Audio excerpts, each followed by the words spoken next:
Okay, I'm gonna go try to find a parking lot and just practice riding a little bit. I don't have all the stuff like Doodle on a Motorcycle, other riders out there who have their cones and all that fancy stuff. I think I'm gonna practice just some circles.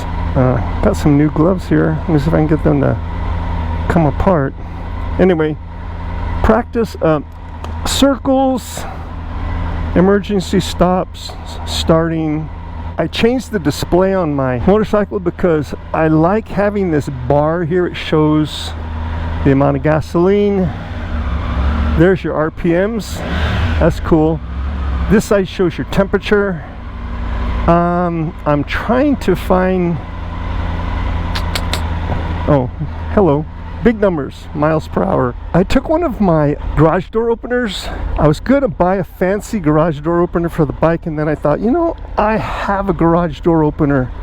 Maybe I could just use it. So I got some inner tube from a bike. I wrapped that in this inner tube, put some Gorilla tape on it so to make it waterproof, and I velcroed it to the inside of this handguard. Let's see if it works. Look at that. I hope the Velcro holds. It's not the strongest. I'm buying some newer Velcro, a lot stronger. I might change it out, but let's see if that stays on there. If it falls off, I've got another one in the house. I'm not going to be out too long. Find an empty parking lot, do some circles, maybe some figure eights, some starting, some stopping. Try emergency braking on this and see what that's like. Is this open? If it's dirt, do I dare go out? No, I'm not going into that dirt. Try a U-turn here. Ooh, that was close. Almost hit the curb. And I stiffened up. Shouldn't have done that. I need practice. Definitely. Oh, here's a parking lot. Hoot hoot. All right. Let's try some U-turns.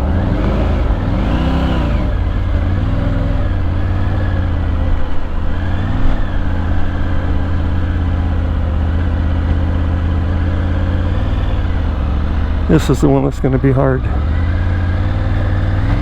Don't drop it, Frank.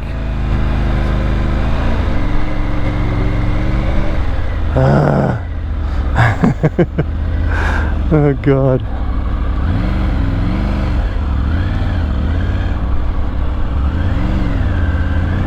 That's scary.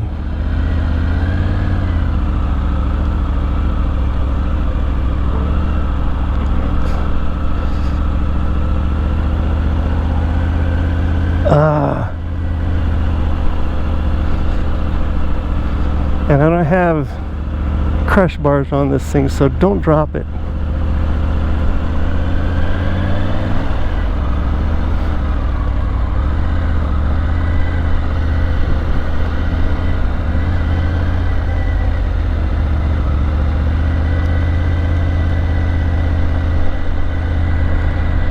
Look in the direction you want to go.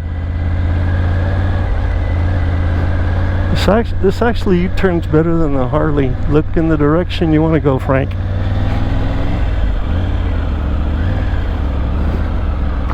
Look in the direction you want to go. Slow down. Friction zone, slow down.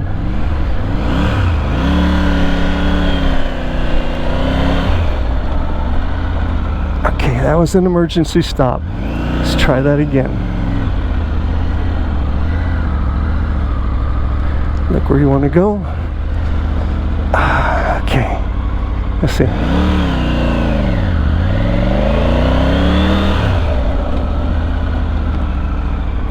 Not bad.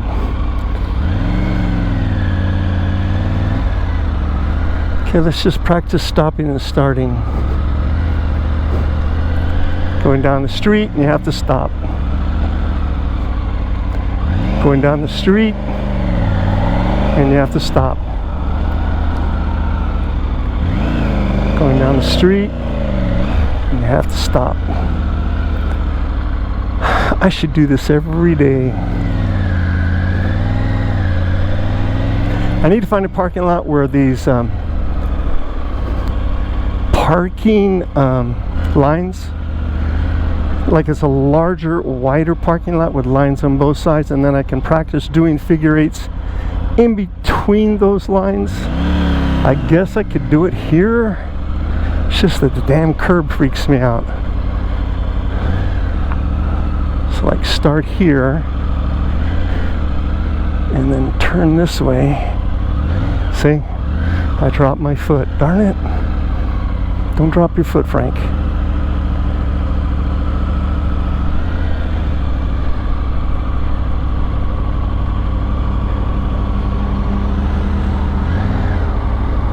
Don't drop your foot. Don't drop your foot. Keep it on the peg. Okay, let's try a figure eight. Figure eight. Here we go. Don't kill yourself. This way. And this way. I need a lot of practice. Emergency stop. Okay, that's it. I'm done. I don't want to kill myself.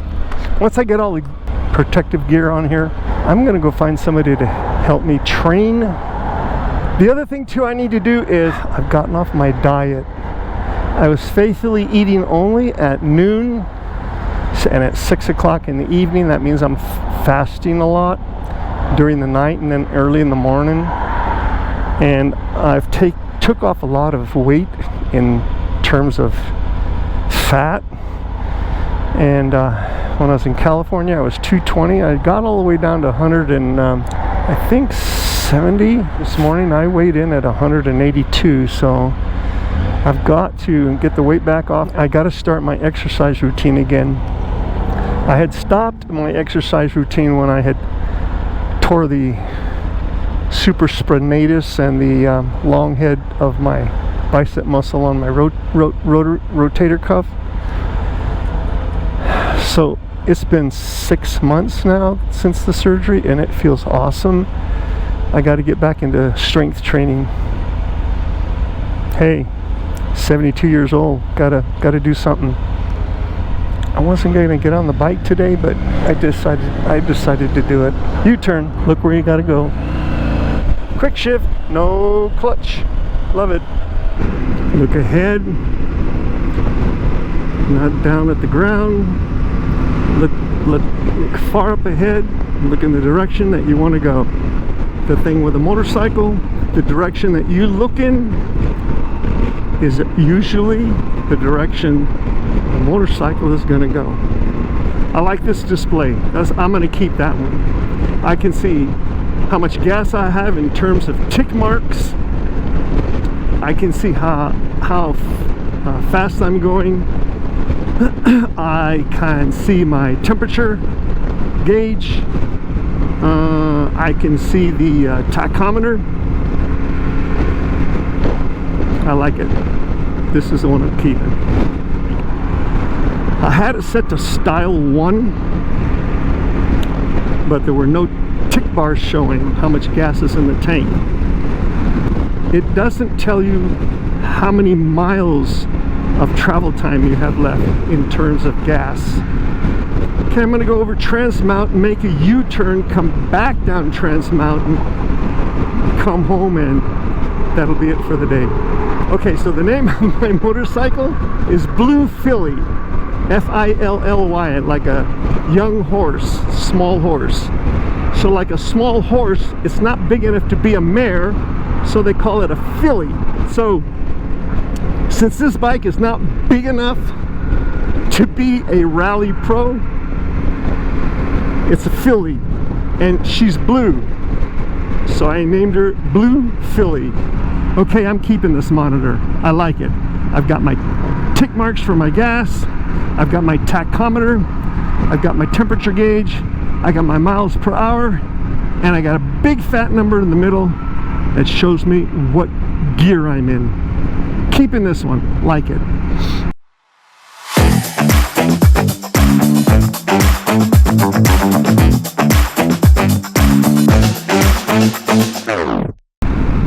went up to my ex-allergist, York Allergy. I just didn't feel like those injections were working as well for what I needed to do. I had to come here 3 times a week. Put a damper on my style. If I wanted to go somewhere for a month, when I came back, I had to start the regime all the way from the beginning again. And there's my hospital, Hospital of Providence. That's where I was admitted when I had a pulmonary embolism. Go figure. I moved here from California. My oncologist believes that pulmonary embolism was due to my first time getting COVID. Apparently COVID can cause blood clots. Go figure. Anyway, I was working out in the yard one day. The next morning I had severe pain in my chest. I ended up in that hospital with a right lower lobe pulmonary, was it right? Yeah, right lower lobe pulmonary embolism. Was in that hospital, I think, for 9 days. That's how I got my doctor. Although I'm 72 years old, some people say I don't look 72. And this was so funny because the first day the doctor comes in to see me, he walks into the room, he takes one look at me lying there in the bed, turns around and leaves. And I'm like, huh, what's going on? He comes back in like 10 minutes later. He says, I had to go down to the nursing station and ask them if I had the right patient. I'm looking for a 72-year-old man. He says, so I pulled out your chart and read it, and then, oh my God, I can't believe you're 72 years old. I'm trying to become a centurion. Don't know if I'll make it, but I'm trying. There are areas in the world called blue zones, and these blue zones are areas where individuals live who have become centurions. They've made it over 100 years in age, and it's the lifestyle they live, the way they eat, the way they exercise, the way they communicate and interact with people. When they go places, everywhere they go, they're walking. And they live, the only thing that I'm doing different right now that these individuals are not doing is I'm living in a large metropolitan, I guess you could call this a metropolitan, a large city, heavy populated, where they don't. They live in small communities. Anyway, I can only think of 2 individuals in my family who've become centurions. We'll see what happens to me. Okay, so all of this, where you see all this desert area, all out in there, is Fort Bliss Army Base. It is huge, massive. It goes all the way out to those mountains over there, all the way out to those mountains that way. Here's their main hospital, and you can't see it from the road, but during all the like the Desert Storm and all those other wars out here, they had areas set up to look just like the areas where they were fighting for Desert Storm. And they would have military come in from all over the world, Germany, France, Italy, whatever, and come here and do military, what do you call it, military drills, military practice, whatever they call that. I'm considered a combat vet. I was in Vietnam, and I have a 20% disability. People are saying it should be higher. I keep saying I should come over to this hospital and apply, see if I can up my disability a little bit. My disability is because I being in Vietnam, I was exposed to Agent Orange, and they're saying that's why throughout my life I had cancer. But knock on wood, I have been cancer free for a very, very, very long time. But I have other issues. The thing is, your medical records have to reflect what happened in the service, or you don't get those benefits. And the issue with me is there was a time there in Vietnam, I hadn't even been in that darn base, Cam Ranh Bay, Vietnam, for maybe like 2 or 3 days. And I was staying in the upper barracks. They've got these slanted stairwells. And everything broke loose that night. Sirens were blasting. Everybody's grabbing their weapons, running. I wake up, I was asleep, start running for the door. This big bruiser behind me hits me.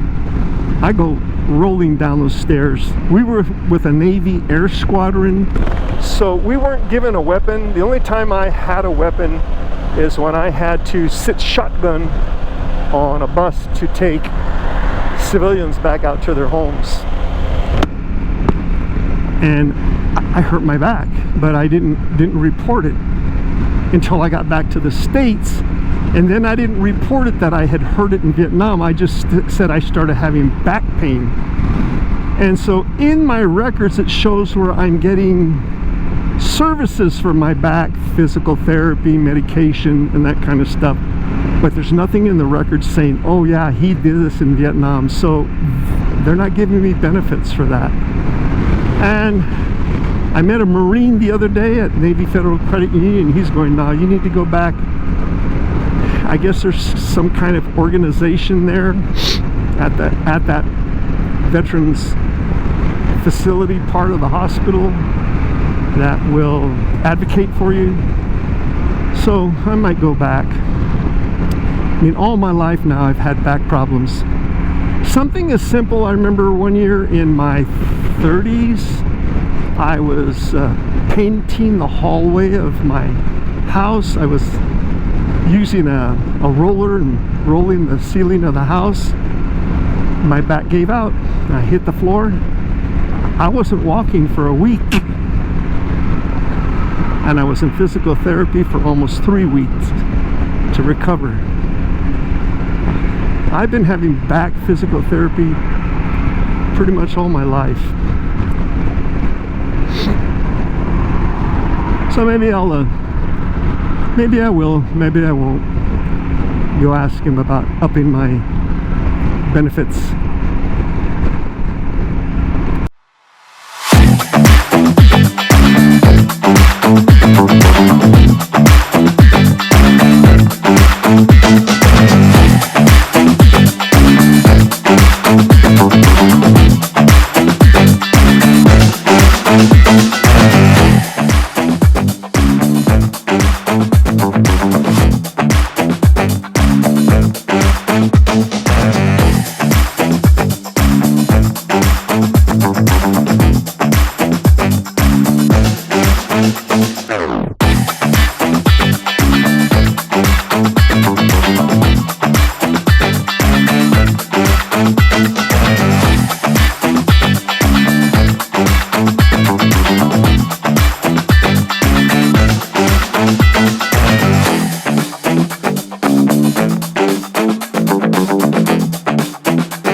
I purchased a quad lock, which is the device to hold your phone on your motorcycle, and I included an anti-vibration device for it, and I got the wireless charger, and then I got the wires connectors that go from that back into the battery. Of course, then you have to buy the case for your phone, and then you have to buy a separate it's like a cover to protect your phone from the weather. You have to buy the mount itself. So I bought all that, and then I found online, I bought a an adapter that is going to fit in the port that's right in front here of the motorcycle. So it'll have 2 USB slots. I'm hoping those are putting out enough electricity to run these GoPros, and I can get rid of this big battery that's right here on the handlebars. Damn, all of that alone, just that was like $260. Ouch.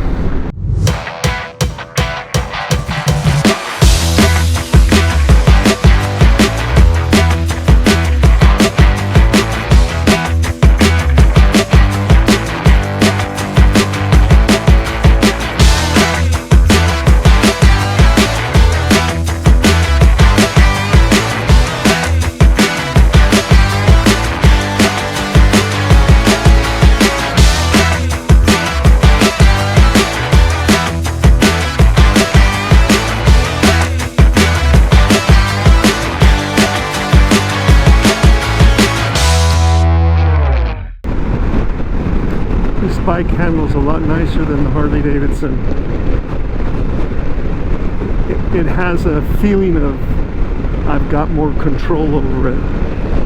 Where sometimes with the Harley Davidson, I feel like the bike is telling me where it wants to go and I have to fight it. And this one, I'm telling it where to go, and it's going where I'm telling it to go.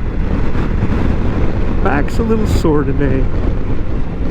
Maybe it's because I have to get used to the way I sit on this bike. When I get home, I'm gonna heat up my back, do my back stretch routine, do my shoulder stretch routine, lay on my tummy and ice my back for 20 minutes, and then cook up some salmon.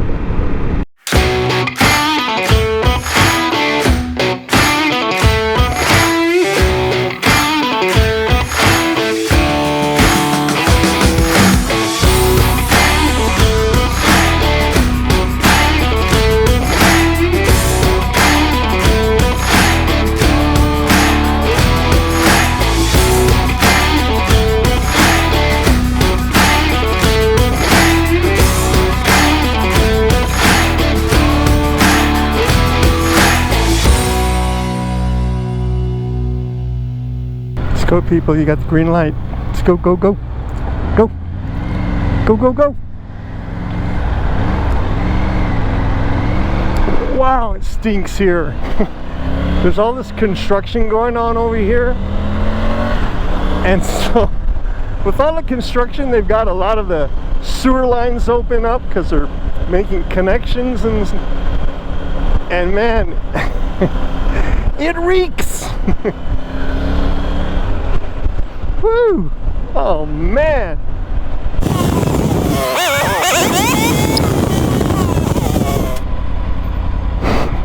I'm noticing on my videos, my eyes, I've got the tiniest slits for eyes. Weird. I never noticed that before.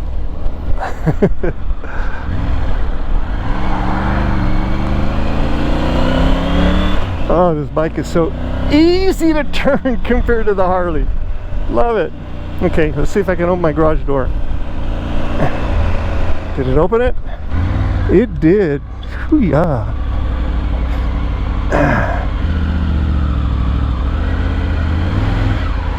Yeah, Ox, you'll get your turn. You'll get your turn. Just hang in there. Okay, home sweet home.